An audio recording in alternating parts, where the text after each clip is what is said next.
대단히 반갑습니다. 김영옥 대령님, 한마디로 불세출의 전쟁 영웅이고 아주 위대한 인도주의자입니다. 30분에 이분의 얘기를 담아서 하는 거는 사실은 거의 불가능합니다. 그래서 제가 오늘은 이 30분 동안에 이분이 대충 어떠한 인생을 사신 분이고 군인으로서 어떠한 군인이셨으며 또 제대하신 다음에 일반 사회인이 돼서 어떠한 삶을 사셨는지를 이렇게 개략적으로 설명하는 그런 시간을 갖겠고요. 특별히 더 관심이 있으시면은 여러분 그 부대에도 책이 많이 배포가 되어 있습니다. 그러니까 그 책을 보시는 게 좋을 것 같고 또 한 가지 제가 미리 말씀드리지만 아름다운 영웅 김영옥이라는 이름으로 이 책이 인터넷에 있어요. 그 인터넷에 컨텐츠 100%가 다 실려 있습니다. 그래서 그걸 무료로 보실 수 있습니다. 그러니까 그걸 보시기 바랍니다.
김영옥 어떤 인물인가 제가 잠깐 소개하겠습니다.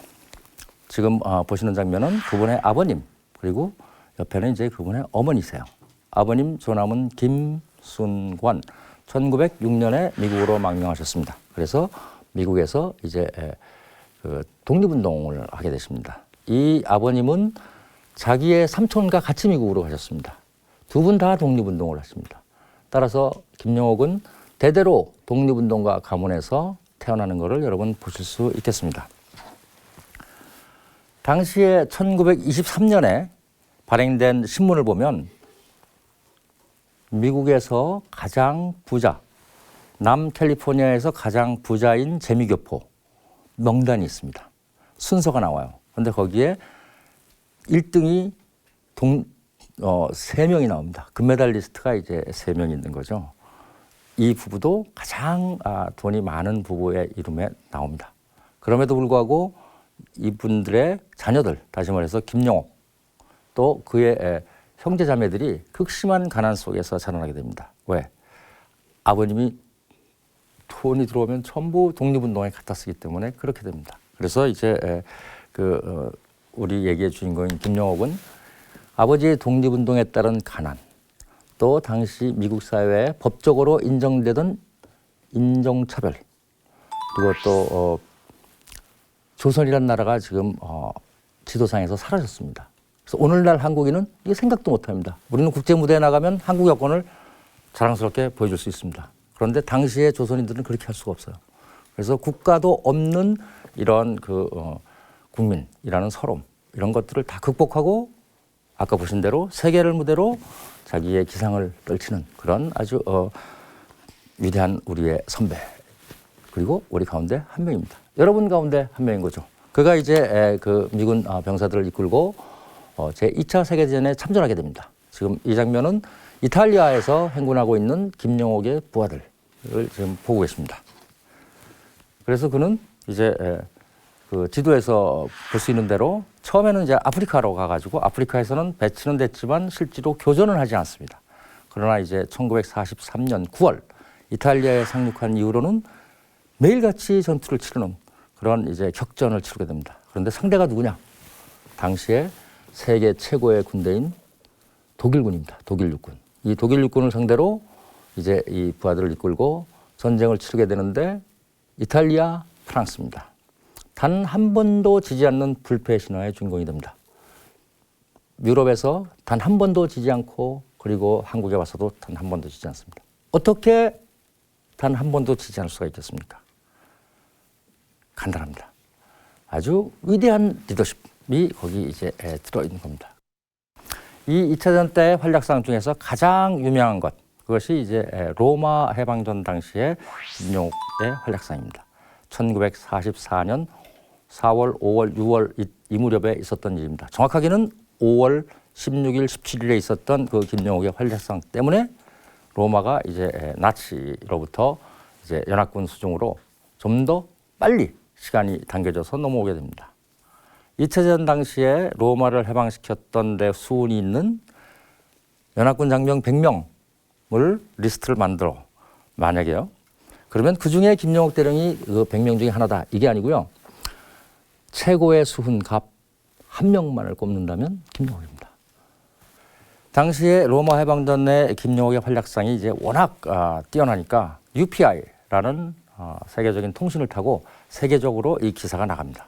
그 UPI 통신을 받아서 LA 타임스가 1944년에 이제 좀 늦게 받는 거죠. 그래서 이제 7월에 지금 LA 타임스를 덮고 있는 그 김용옥 대령의 활약상, 당시 충입니다. 충이 24세, 그 24세, 25세 지금 이때 이제 활약하는 겁니다.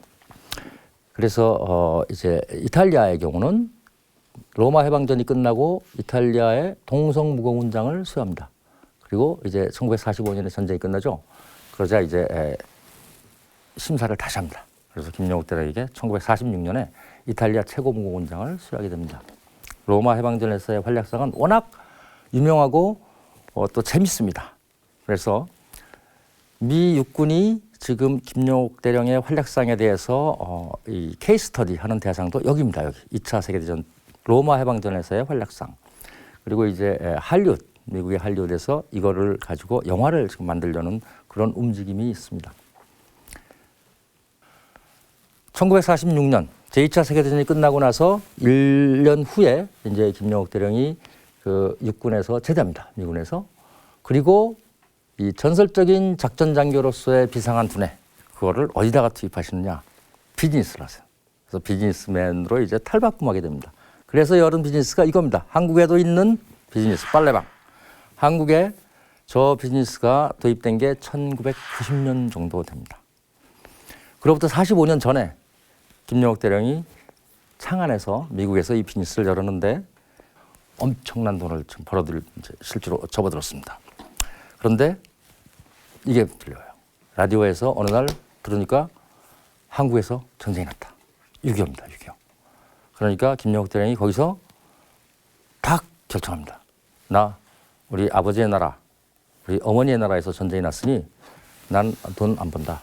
가서 총을 들고 싸우겠다. 그래서 이제 실제로 이 비즈니스를 걷어치우고 엄청난 돈을 지금 버린 겁니다.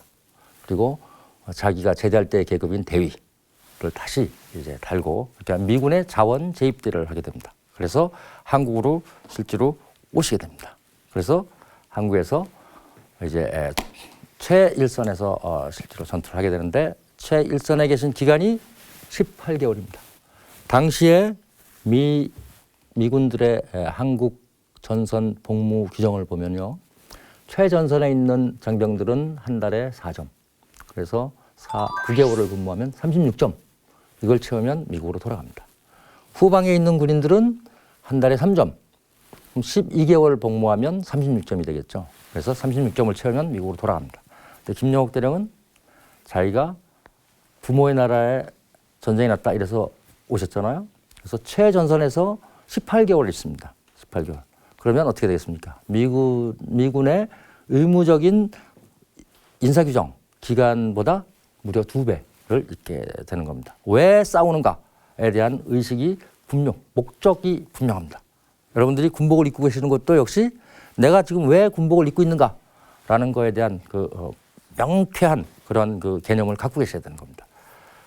그래서 이제 김용옥 대령은 18개월을 한국의 최전선에서 싸우고 그리고 이제 미국으로 이제 돌아가시게 됩니다. 그 당시에 한국에서 세웠던 최고의 업적이 이겁니다. 중부전선 60km 북상의 주역.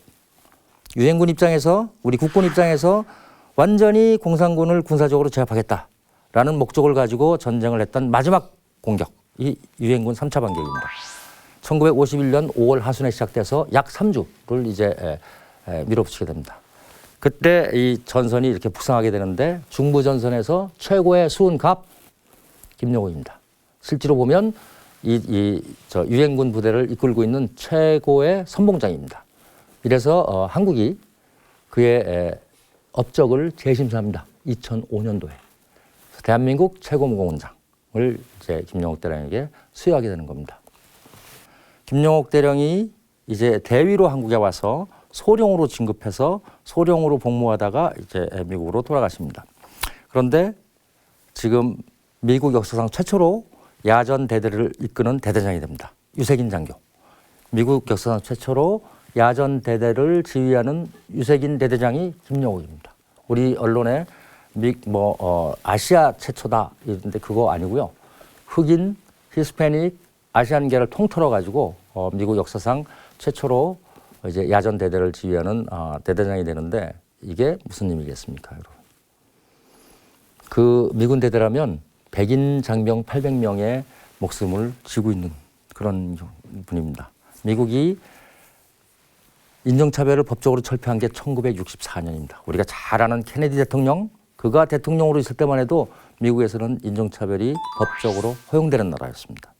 그런데 그로부터 거의 15년 전 이 무렵에 유세긴이 백인 장병 800명을 지휘하게 한다?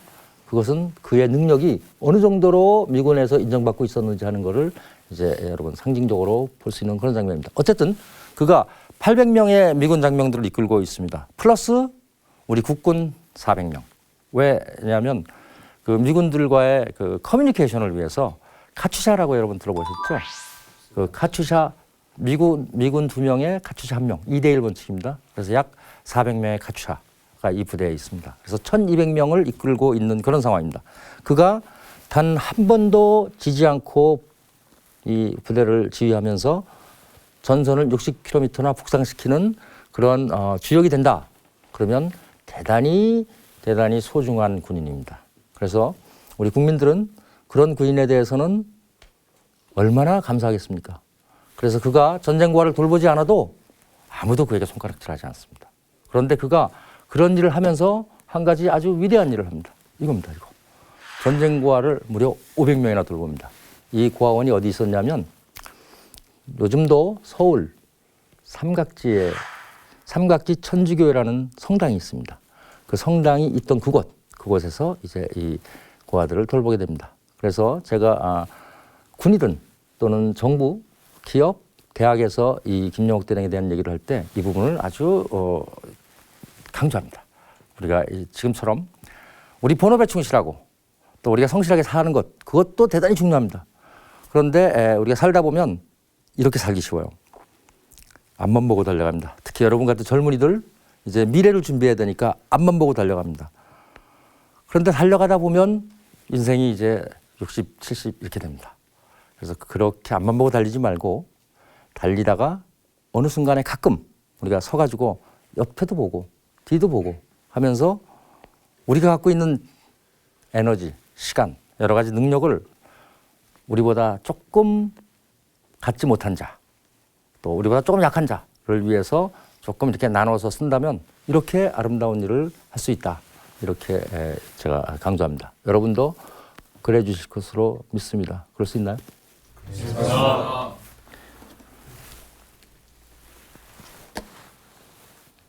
마지막 슬라이드입니다. 아래는 여러분께서 지금 보시는 사진의 아래는 아이들이 보일 겁니다. 이 아이들은 이제 그 미국으로 입양돼 온 한국 아이들입니다. 그리고 위는 이 한국 아이들을 입양해서 키우는 부모들입니다. 아주 대단한 분들이죠. 여러분 실제로 살면서 자기가 낳은 자식 키우는 것도 쉽지 않은데 입양아를 키우는 분들은 정말 대단한 분들입니다. 지금 보시는 대로 우리 한국인도 계시고 재미교포죠. 또 미국인도 계십니다. 이들이 아이들을 이제 입양을 해가지고 이렇게 교육해요. 너희들은 나중에 커서 자라나서 성공적인 미국 시민이 돼야 된다.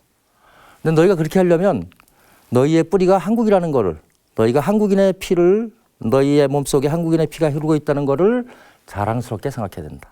그리고 그거를 위해서 한국의 언어, 역사, 문화, 전통 이걸 잘 배워야 된다. 그래서 이제 여러분 헤리티지 캠프죠. 코리안 헤리티지 캠프를 매년 엽니다. 어느 날 이분 댁에 놀러 갔더니 저는 이번에 책을 쓰기 위해서 여러 번 인터뷰를 했기 때문에 제가 이제 자주 댁에 방문했습니다. 아주 자주. 여러분들이 생각하시는 횟수보다 훨씬 더 많이. 그래서 갔더니 이분 방바닥에 어떤 종이 조각이 하나 굴러다녀요. 그래서 제가 이게 뭘까 하고 이렇게 주웠는데 보니까 이 사진입니다. 이 사진. 이 김영옥 대령님은 저쪽 셋째 줄 여기 있습니다. 여기. 그래서 왜 김영옥 대령님의 사진 속에서의 위치가 저렇게 상징적인 의미가 있을까? 이겁니다. 보통 사람들, 저 같은 사람, 우리 장병들하고 오늘 좋은 시간 갖고 밖에 나가서 사진 찍으면 저 같은 사람 어디 가는 줄 아세요? 여기 갑니다. 여기 센터 가운데 또는 여기 중간에 이렇게 갑니다. 김영옥 대령님 항상 어떤 일의 주인공 역할을 하시고 그리고 스팟라이트이 이렇게 비춰지는 순간이 오면 자기는 물러나세요. 그래서 그건 남한테 양보하시고 자기는 저기 엑스트라 자리로 이렇게 물러나십니다. 여러분 저런 리더십을 미국에서는 뭐라고 그러냐면요. servant leadership이라고 합니다. leading by serving. 자기가 이끌어야 될 조직을 자기의 계급이나 지위를 앞세워서 일방적으로 명령하고 지시함으로써 이끄는 것이 아니고 그 조직을 위해서 헌신하고 봉사함으로써 그 조직을 이끄는 이 리더십을 servant leadership, 우리말로는 섬김의 리더십이라고 얘기합니다.